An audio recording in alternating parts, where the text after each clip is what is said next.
All right, so welcome into the very first episode of our brand new show. It's called New Arenas. I'm Vince Quinn. I'm a host with CBS Sports Radio and 94 WIP in Philadelphia. My co-host, Ryan McCumber, CEO and founder of Sports Tech AI. Ryan, what's going on, my friend? What's up, Vince? How you doing? Doing good. And I'm glad we could do this because, obviously, the intro says enough about it. I'm a basic sports guy, and you're somebody who knows the business. And it's funny how we connected, right? Because, you're listening to my show, and I don't know where you called because you travel the world. You called from, you could have called from the moon for all I know. And I think I was in Poland that day.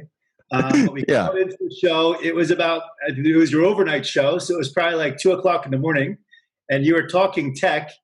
And I called in and talked to you, and I gave you a couple of ideas or something. You stay on, hold on through the break. I want to come back after this, and let's keep talking.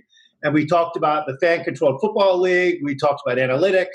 We went through it all. And that was probably about a little over a year ago now, I think. Yeah, I want to say it was a little over a year ago. And it's funny how that works because you go from literally somebody I had never met before to instantly giving you an entire segment as a guest on the show right on the spot. I know exactly what it was because I actually invited you to come speak at the FIST Toronto conference, which was in April. So we just had to cancel this year's FIST Toronto conference because of Corona.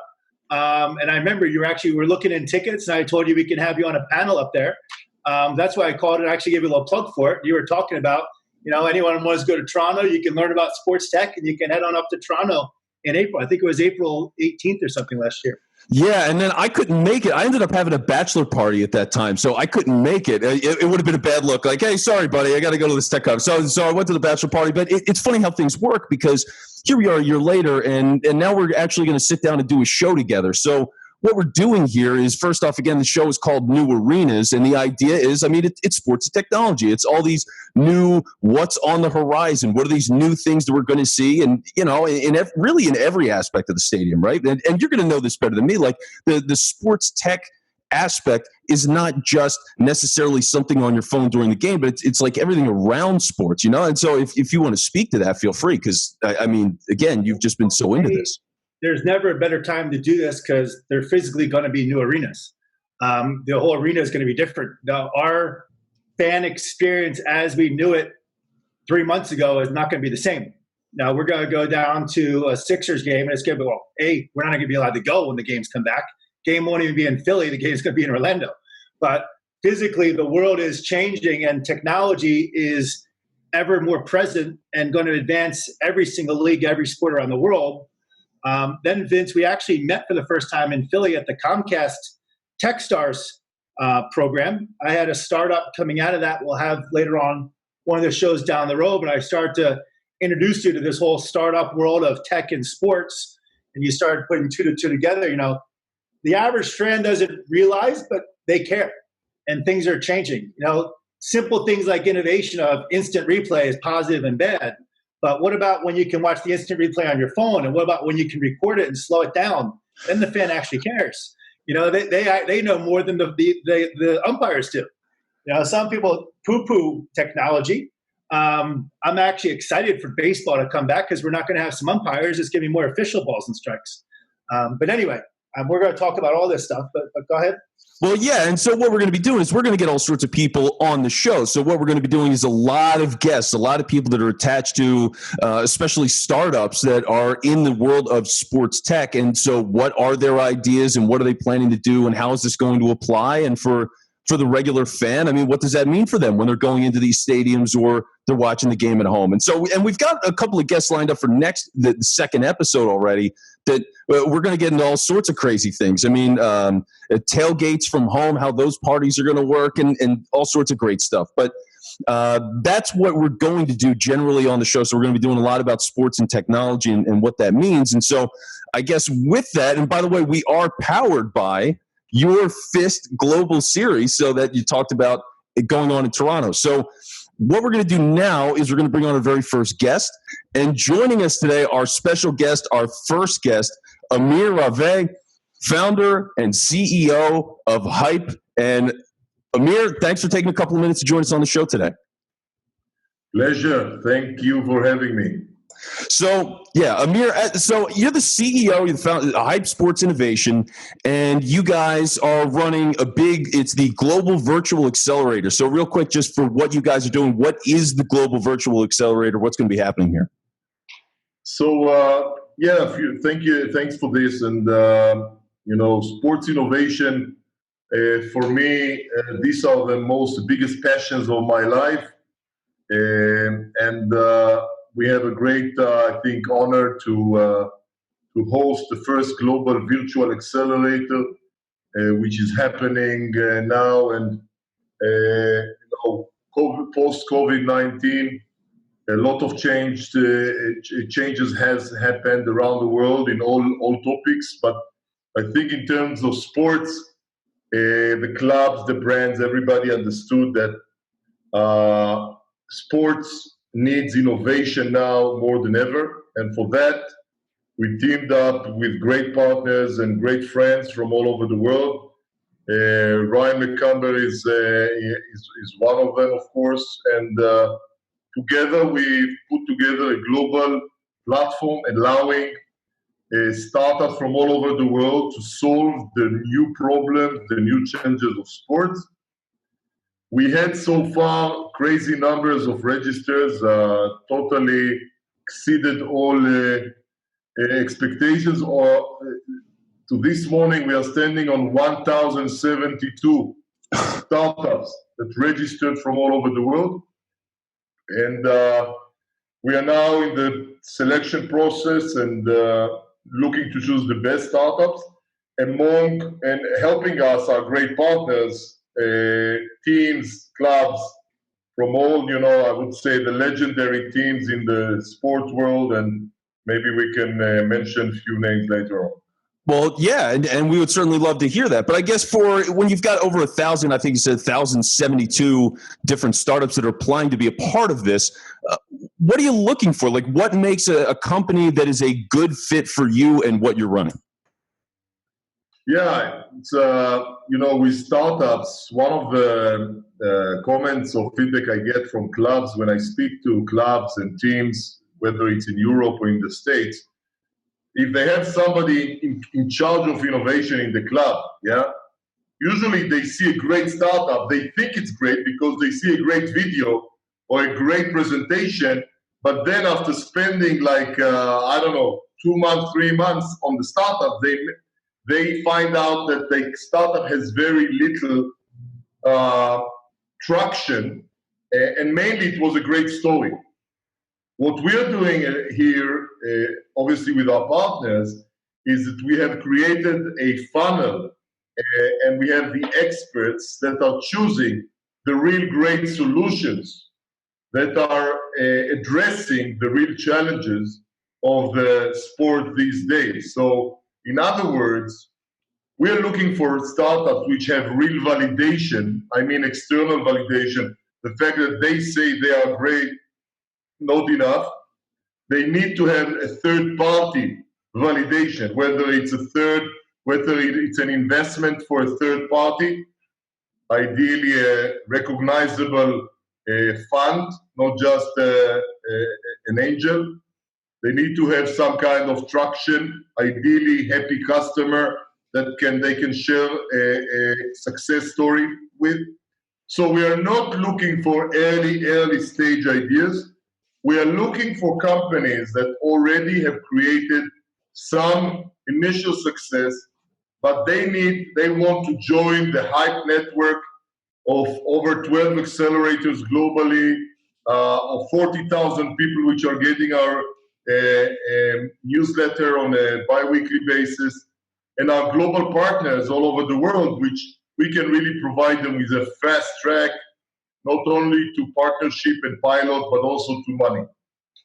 So, yeah, basically you're getting companies that have an interesting idea, good following, and you're setting them up with opportunities to grow and connect with people who are experienced in the business, right? Because for the fans like me, I mean, I'm a regular guy. I like to go to the games. I'm always following the teams die hard. So all of this stuff is new to me. And when I heard the idea through Ryan that you're running an accelerator like this, I mean, how common are accelerators in general, and what does the challenge present when you're going from doing a typical accelerator to now where you're saying it was the first global virtual accelerator. So how much does that change the game for you? This is for Ryan or for me? Yeah, for you, Amir. For me? Yeah, for you. So, you know, the secret of every industry is to really understand the current needs of the market. The world has changed after COVID-19. The world of sports has changed. You as a fan, were,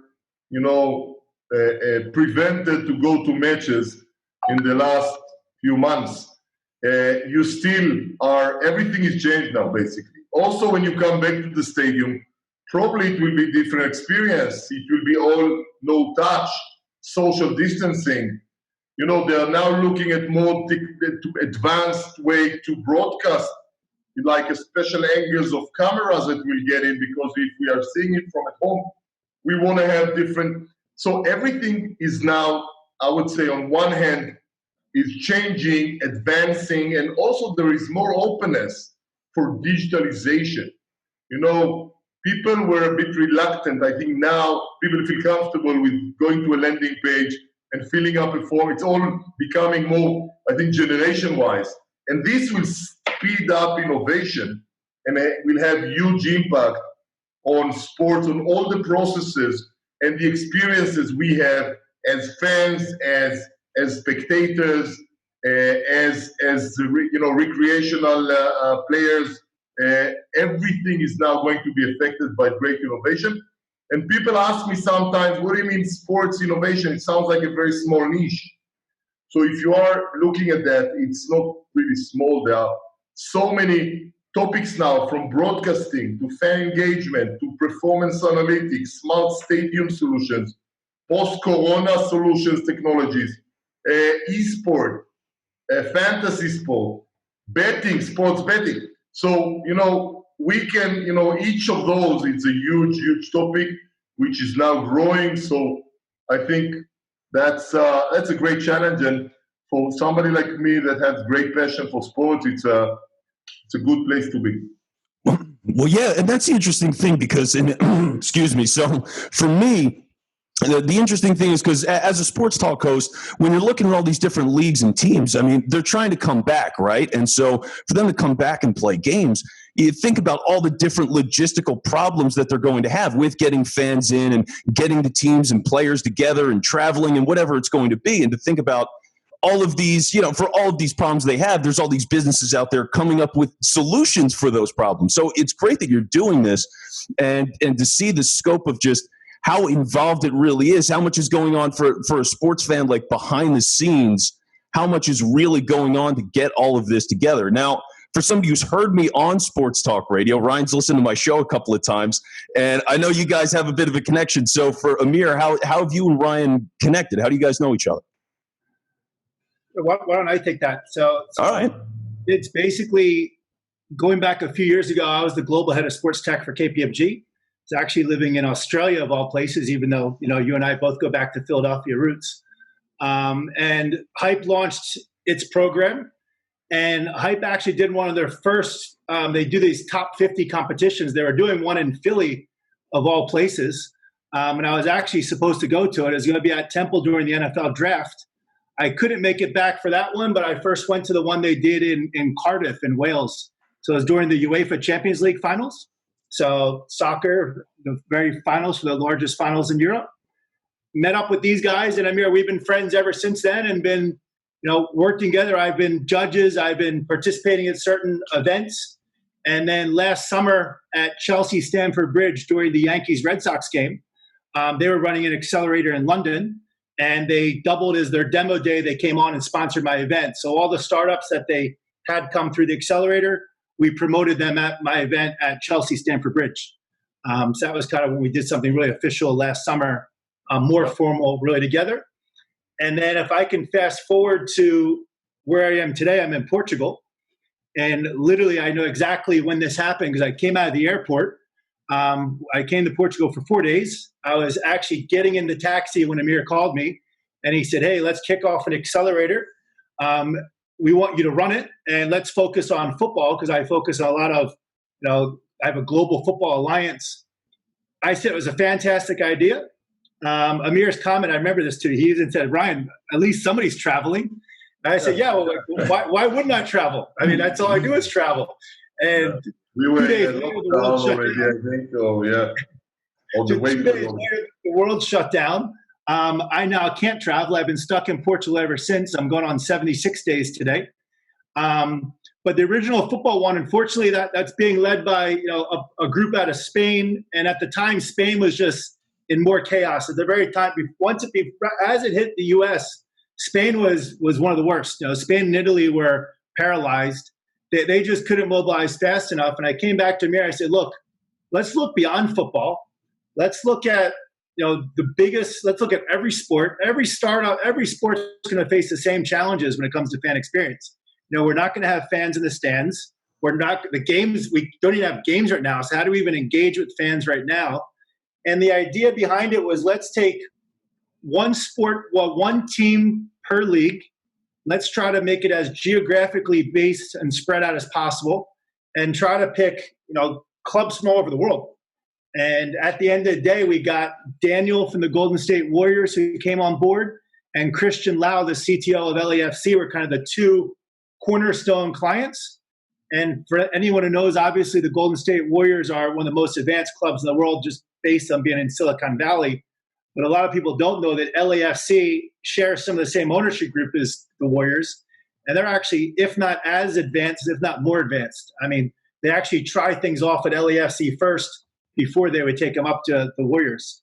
So stuff that goes on at LAFC is it would blow your mind away. They're already doing facial recognition, Amazon Go-like stores. They also have a pretty famous ownership group. Will Ferrell, Mia Hamm are part of it.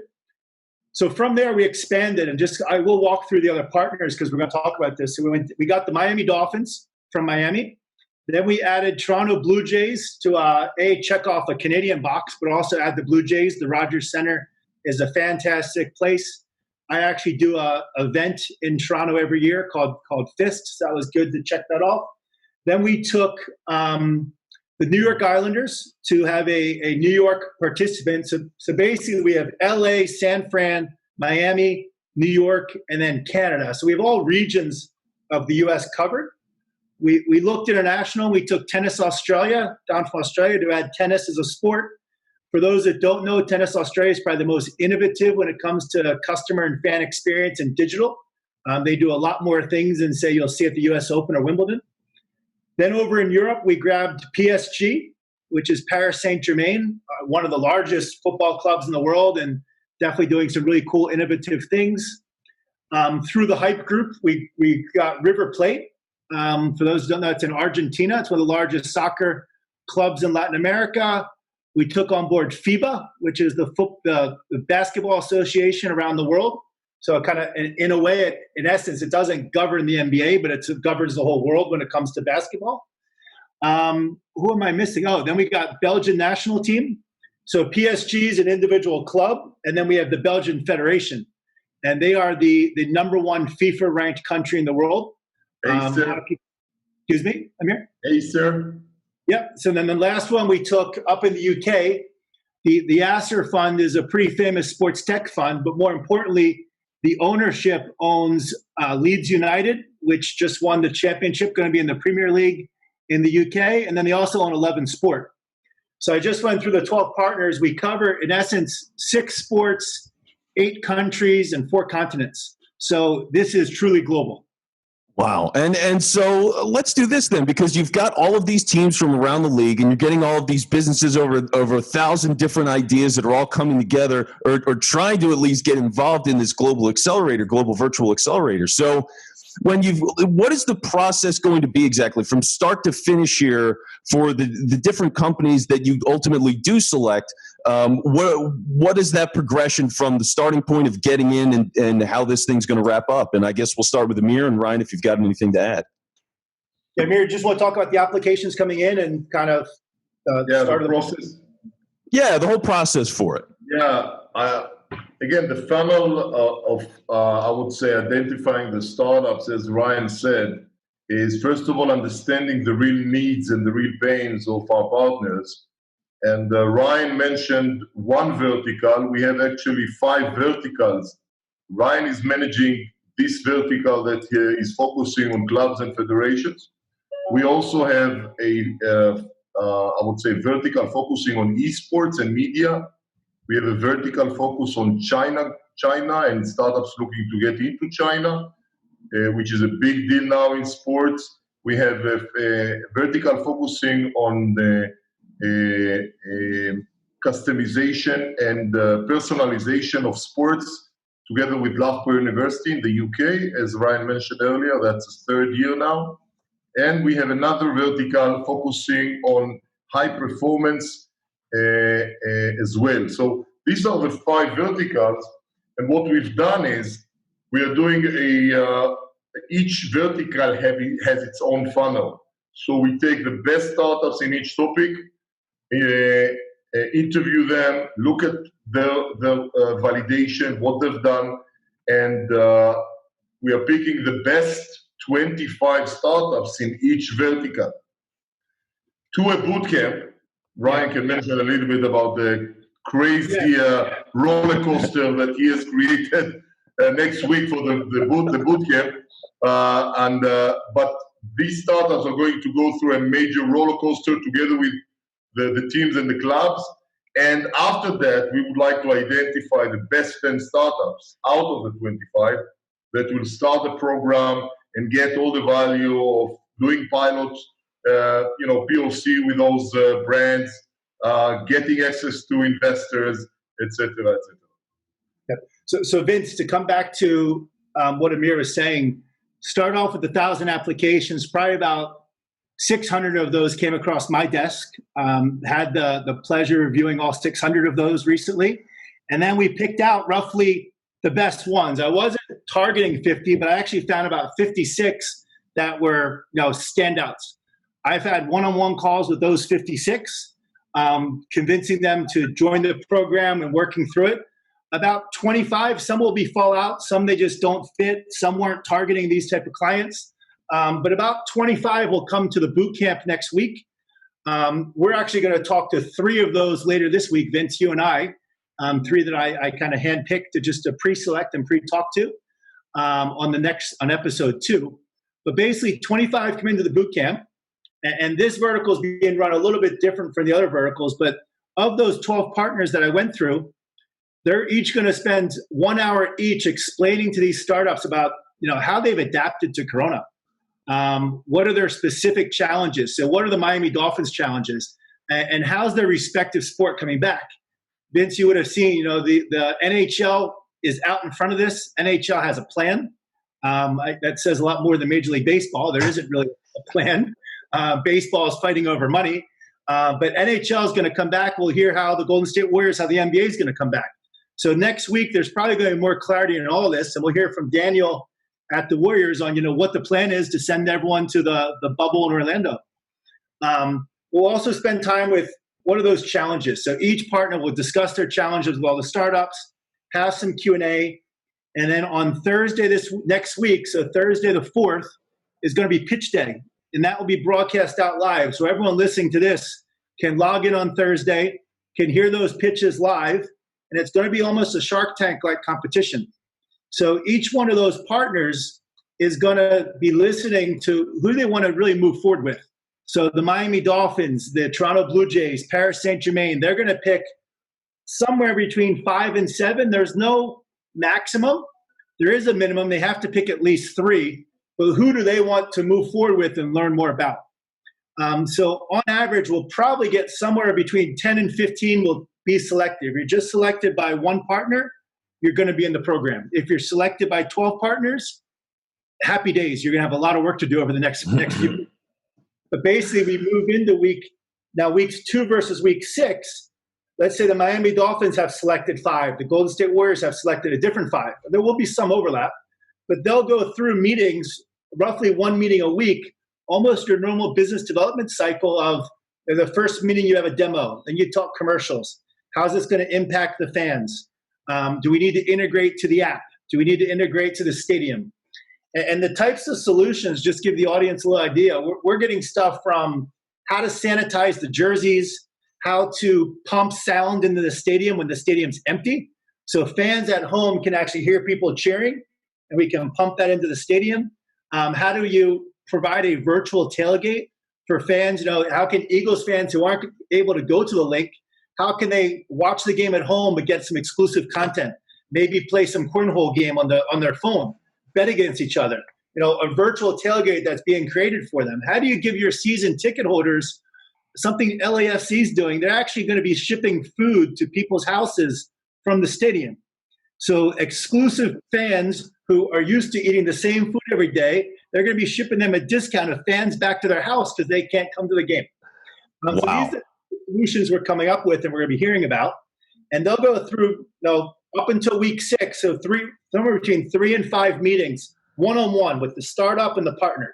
A unique opportunity. This can be a startup from Singapore that's meeting with the Miami Dolphins, Golden State Warriors, and Paris Saint-Germain. Then in week 6, there's 12 individual final competitions.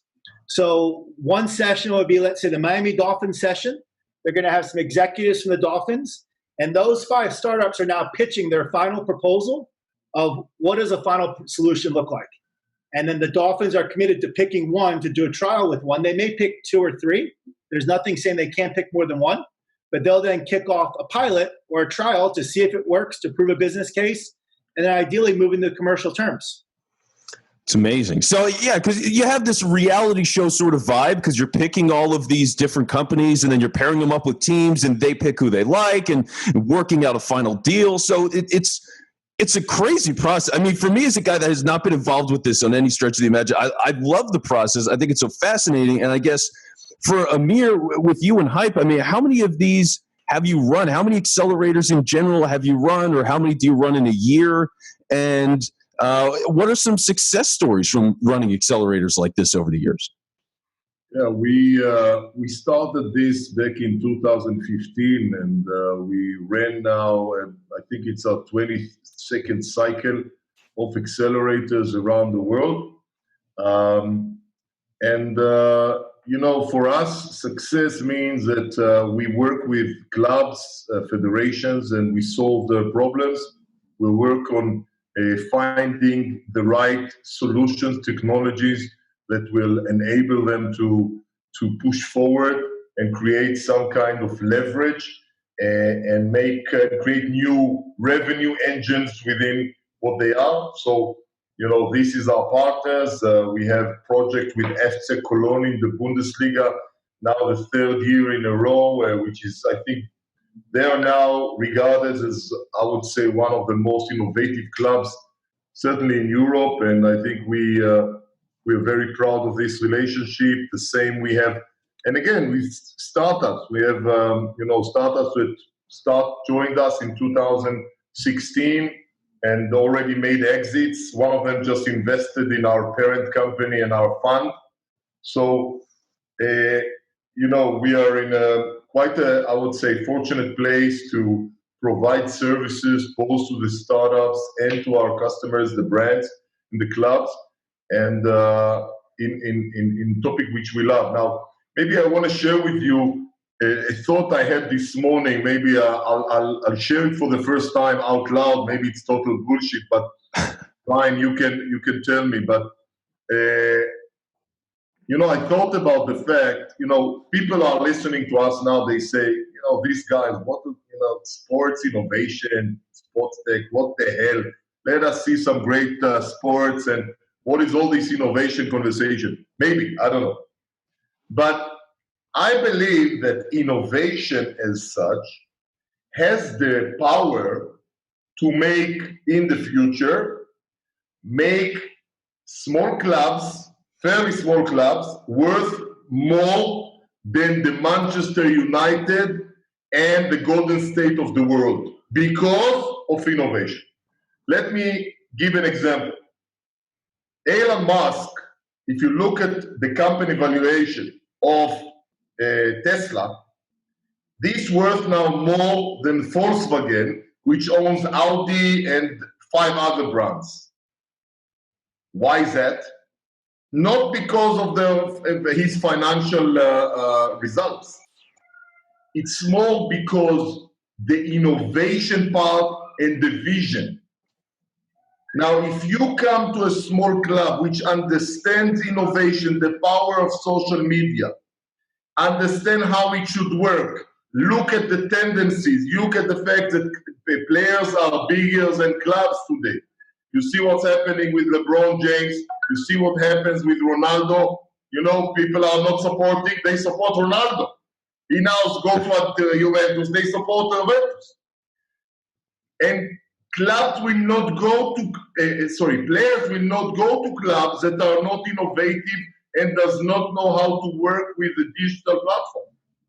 So smart clubs, you know, people say that the esport teams in 10 years from now, the esport teams will be so big they will own the regular traditional teams. Wow. Now, clubs, I'm not going to mention names, but traditional clubs, big clubs that we all know of, that are thinking, you know, we are big enough, you know, let me, you know, I'm saying Juventus, yeah, I don't know, yeah. We are already Juventus, we are so big.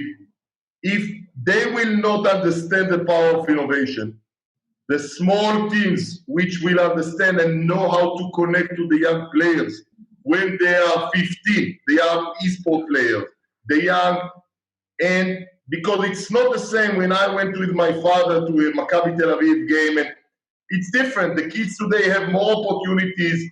They are attracted to esport brands, and this esport brand is connected now to Arsenal, and then they take me to Arsenal even if I'm in Tel Aviv. So the conversation I have in my head is small clubs can be worth in 10 years' time more than the big clubs if they put innovation as their flag, they understand innovation, and they really, really use it to leverage their activities. Wow. Amir, agree completely with you. And you can actually look at the baseball market and go back to Moneyball. Well, what Billy Beane did, I mean, with analytics, that was innovation. And he was competing with a very, very small budget. And we all know in baseball, you don't need to be the Yankees to win. You know, those small budget teams can win by being innovative, whether that's looking at numbers, whether that's doing fans and digital. There's a lot of clubs out there that actually have so many followers on social media. They're selling a lot more sponsorship. They're being innovative. So it goes hand in hand. You know, even analytics on the field is innovation. Now, let me follow up with something with you, Amir, because for me, I was raised on video games. When I was a little kid, I had a Nintendo, right? And that's how I was talking to my parents the other day, and they said when I was in kindergarten, I knew math better than any kid in the school. And I was able to count to 100 and all because of video games. So I'm always deep in it, and I love video games, and I buy esports. I'm big on that idea. I watch it from time to time. But for a lot of people, and being a guy in sports talk radio, I hear this all the time from people that are fans of it or fans of regular sports. They'll say, well, esports, it's not a big deal. It doesn't count as a sport, all this stuff.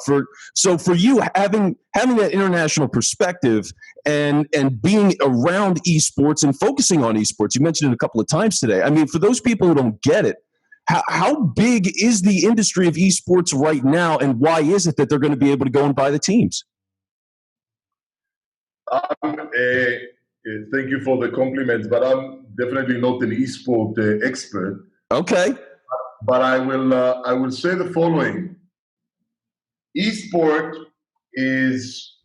definitely has all the components of sports in terms of it has teams, it has competitive teams, competitions, sponsors, leagues, and also the athletes or the players, they also are now bringing a very healthy lifestyle. You know, our partners in the esport space is SK Gaming. I would say they are one of the biggest teams of esport. I went to their arena and place in Cologne, Germany. You have like the most advanced, I would say, infrastructure there for. It's like, you know, the top teams. and they measure everything, and it's, all the players needs to be fit, and it's a sport. Yeah, I know that it has its issues, but it has so many components which are related to sports, and we can see more and more esport games starting to get closer to traditional sport. You see, for example, Zwift, the bicycle company, where you can do a simultaneous bicycle at home and be part of a real bicycle tour outside. So it's combined together. So people can be here and there. There are a lot of now, it's getting closer and closer. And, and people that would like to get to the young generation, some people say, hey, I'm not interested in esport. That's not a sport. If you're a club or a league and you want to get to those people, the young generation, that's where they are. So you can ignore it. You can say it's not raining when it's raining. But it is. If you're a sponsor, you want to be there. Say? Sorry? I would say, especially if you're a sponsor. I mean, you need to be where the eyeballs are, and those eyeballs are there. And, I mean, nothing escalated esports or put esports on the map than COVID-19. Every single traditional sport turned to esports. ESPN was putting esports on TV. Formula One couldn't race real cars, so they did everything virtually. So it really shined a spotlight, something I've been trying to do for the last year and a half, of saying these two sectors are going to merge together. And there's a lot of overlap. There's tons of athletes who play the video games, especially the younger generation. But the esports is a whole other. I remember your the conference that you've led in Chelsea Football Club, where you had I think for the first time I saw it, part of the conference was about sports tech and where the future of sports is going, and the other was esport, including live demonstrations. And it's there. We can like it or not, but it's happening. Yeah. All right. Well, I'm glad to hear all of that. Again, as somebody who is a big video game player, but Amir Raveh, we're so glad to have you on the show and to go through the Hype Global Virtual Accelerator. And of course, we're going to be having a couple of the businesses, the companies that are going to be in your virtual accelerator. We're going to have them on episode 2. We've got Hear Me Cheer, Vici FanFest, and PumpJack DataWorks are all going to be coming up for episode 2, which is going to be later this week. But again, to walk us through everything with the accelerator, what you've been doing with Hype Sports Innovation, it's all great stuff. And again, it was great talking to you, and appreciate your time. Yes. So, Vince, one thing from my side I would just say is we're going to, as the accelerator is progressing, you and I are going to progress with it. So we'll be giving update to the audience. We'll highlight some of the standout success stories, what some of the partners are looking for, and we'll kind of continue down this journey with them. Yeah, and so that's why you got to start at the top. And Amir, that's why we had to get you on. So, hopefully we speak to you down the line as things wrap up here. We'll see how it goes. But good luck to you and everybody that's involved with the Global Virtual Accelerator. And take care of yourself. We'll talk to you soon. Thank you, Vince. Thank you, Ryan. Thanks, Amir. See you next time. So long, guys. All right.